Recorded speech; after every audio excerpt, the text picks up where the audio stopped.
মাদক সেবন দেখে ফেলায় একে একে পরিবারের 4 জনকে হত্যা করেছে আসামিরা। 2 আসামিকে গ্রেপ্তার করে সংবাদ সম্মেলনে জানান পুলিশ কমিশনার। রবিবার ভোরে তথ্য প্রযুক্তির সহযোগিতায় সিদ্ধার্থ ও মুগ্ধ নামে 2 জনকে আটক করে পুলিশ। পরে তাদের জিজ্ঞাসাবাদে হত্যার কথা স্বীকার করে বলে জানায় পুলিশ। আসামিরা 2 জনে মামাতো ভাই ও একই এলাকার বাসিন্দা। আসামিরা একজন স্বর্ণের কারিগর ও অন্যজন মাছের দোকানের কর্মচারী বলে জানায় পুলিশ। নেশা করতে নির্মাণাধীন ভবনকে বেছে নিত আসামিরা, আর মাদক সেবন দেখে ফেলায় প্রথমে স্কুল শিক্ষক ও পরে একে একে পরিবারের সকল সদস্যকে গামছা পেঁচিয়ে শ্বাসরোধ করে হত্যা করা হয়।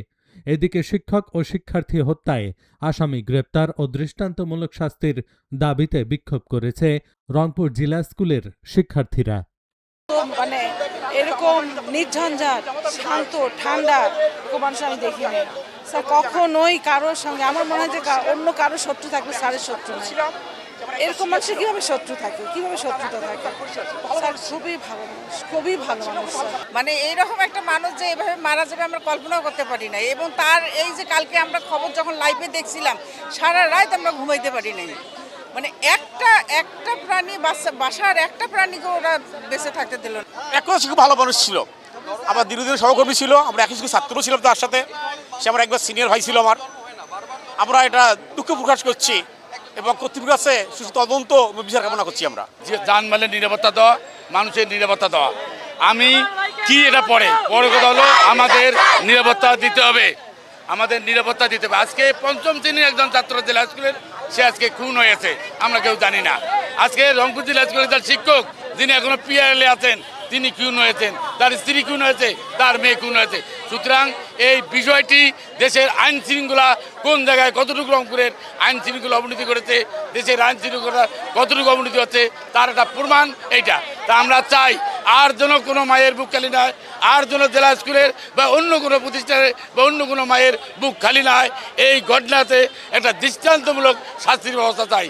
পার্শ্ববর্তী বাসার উপর দিয়ে 2 জন খুনি, তাদের নাম মুগ্ধ দাস, আরেকজনের নাম সিদ্ধার্থ। মুগ্ধ দাস এবং সিদ্ধার্থ পাশের বিল্ডিংয়ের উপর দিয়ে ওনাদের ছাদে আসে। ছাদে এসে, এটা বৃহস্পতিবার দিবাগত শেষ রাতে, তারা 2 জন সম্পর্কে মামাতো ভাই। ছাদে এসে ওই ছাদে বসে তারা নেশা করে, ইয়াবা সেবন করে।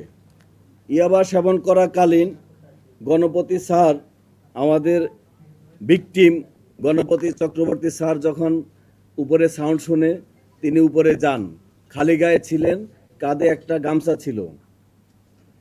তিনি ওদেরকে ওনার ছাদে বসে আড্ডা দেওয়ার ব্যাপারে জিজ্ঞাসা করলে, চ্যালেঞ্জ করলে, ওই 2 জন খুনি, তারা যেটা আমি কথা বলেছি আসামিদের সাথে, আসামিরা তাদের পরিচয় প্রকাশ না করার জন্য, সমাজে তাদের যেন পরিচয় প্রকাশ না হয়ে যায়, তাৎক্ষণিকভাবে ওই স্যারের গলায় যে গামছাটা ছিল সেই গামছা দিয়ে পেঁচিয়ে উনাকে সেখানে হত্যা করেন। গণপতি চক্রবর্তী স্যার যখন স্যারকে খুন করা হচ্ছে তখন উনি বাঁচার জন্য আপ্রাণ চেষ্টা করে এবং কিছু শব্দ হয়। শব্দ শুনে গণপতি চক্রবর্তী স্যারের স্ত্রী প্রীতিলতা চক্রবর্তী ওরফে ভোলা, এই ম্যাডাম উপরে আসার চেষ্টা করেন। উপরে আসার সময় ওই 2 জন খুনি উনাকে সিঁড়ির মধ্যেই গলায় গামছা পেঁচিয়ে, সেখানে ছাদের উপরে কাপড় চোপড় ছিল, পুরনো একটা গামছা পেঁচিয়ে উনাকে সিঁড়ির মধ্যে হত্যা করেন। উনার চিৎকার চেঁচামেচিতে উনার মেয়ে প্রার্থী চক্রবর্তী, বয়স 25,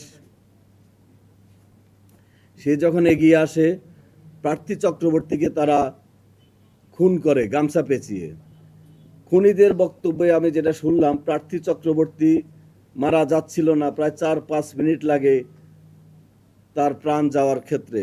সেই সময় তারা রশি দিয়ে তার গলায় এবং মুখে পেঁচিয়ে ধরে। একটা প্যাচ গলার উপর দিয়ে যায়, একটা প্যাচ মুখের উপর দিয়ে যায়। তারা এত জোরে এই রশিটা টান দেয়, তার মুখের চোয়াল ভেঙে যায় এবং চোখটা ঠিকরে বের হয়ে যায়।